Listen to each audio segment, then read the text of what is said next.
Assalomu alaykum qadrli chorva ishqibozlari.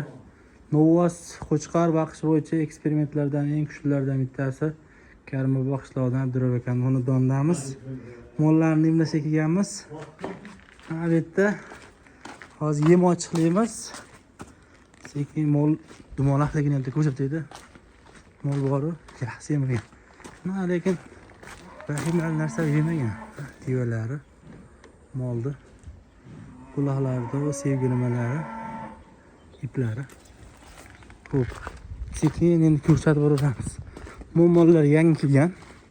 Xudo xolasa, bu mollarga ichki tashqi parazitlarga qo'qlamiz. Kompleks vitaminlar mana shu narsa bor ekan yetib qo'yib. Turboq mol belini ko'tarish sog'lomligidan, kayfiyati yaxshiligidan, ichki organlarda og'riq, sim yo'qligidan ma'lumot o'qib qolibdi. Xo'p, bunisi ham yaxshi yomonligi. Mashalloh, tabarakalloh deb bitta like bosib, kommentariyaga yozib qo'yasizlar. Bular qanaqa yeyapti? Abdurov aka qanchadan yeyapti? Nima yeyapti? Slatki 2 kilodan har biri. Necha pul kilosi uni?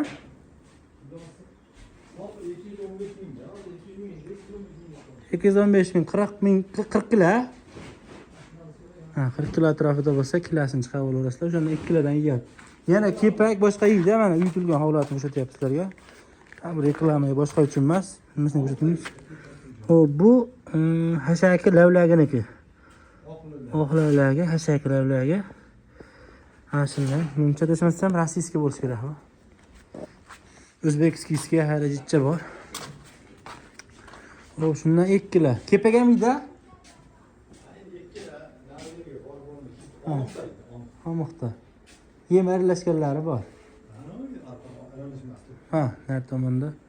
O'xirda postoyanni boqiladi, ya'ni o'xirda postoyanni oziqa turadi. Bunaqalik trenirovka qilmaydi bular. Ertalab bir yeb, bitta bir yeb, kechga payt bir yemaydi. Polni 24 soat davomida turadi. Xo'p, xohlagan paytda yeyaveradi. Molni ko'klarni ko'rsataman, menga olib ham. O'ta chiroyli turibdi mana ko'kraklari. Yaxshi, bular hali kurak yorgani yo'q-a? Yordimi? Yordi. Kurak yordi bular. Nech pul oldingiz? Dekabrda 1 yil bo'l olganingiz. Nech pul oldingiz? 21 dan olingan, 13-dekabrda 1 yil bo'ladi, xudo xolasa. Molimiz yaxshi, narisi ham kirganda olardik. Endi bular ham shunaqa edi kelganda. Bundan mana qiyoslash uchun mana shulardan kichkina edi, lekin shoxi bor edi o'shanda ham. O'ta hurkak edi, sakra nima qilgan. Yana bitta narsani aytib o'tak. Yashil bo'g'ilda bular, bo'pchiqdi 2 metrdan bo'ldi shular. Bular bo'lmadimi?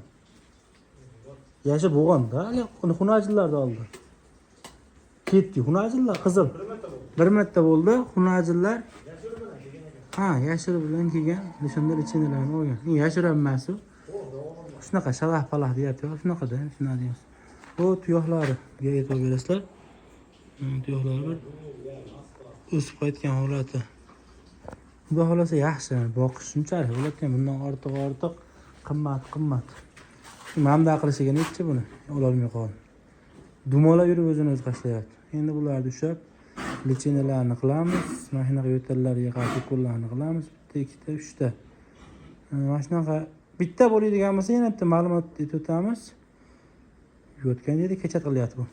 Yo'tal bitta bo'ladigan bo'lsa, uzog'i bilan 2 ta bo'ladigan bo'lsa, bu tabiiy holat, chang, shu ozuqadagi har xil narsalardan bo'lishi mumkin, lekin 3 taga o'tib, undan ko'payib ketadigan bo'lsa, bu tomoqda qichish bilan bo'ladi. Hozirgidaqa yo'talgan bo'lsa, tomoqda o'zida ketib turgan bo'ladi, yallig'lanish jarayoni. Agar yo'talganda xirillash, pirillash ovozi eshitiladigan bo'lsa, bronxopnevmoniya, bronx yo'llariga o'tgan bo'ladi o'sha traxeya yo'llariga. Undan keyin misol uchun o'ta qattiq yo'talib, balg'amallash bo'ladigan bo'lsa, o'pkani eshitib ko'rish kerak. O'pkaga holatiga o'tgan bo'lishi mumkin. Yo'tal haqida ham ozgina ma'lumot bo'ldi. Xudo xolasa, like bosib, kanalga obuna bo'laverasizlar. Bundan da qiziqlarni ko'rsatishga harakat qilamiz. Bu yerda katta mollar chiqqan, ulkan videolar qilganmiz. Yana qilishda davom etamiz. Xo'p, maqsad aniq, niyat xolis.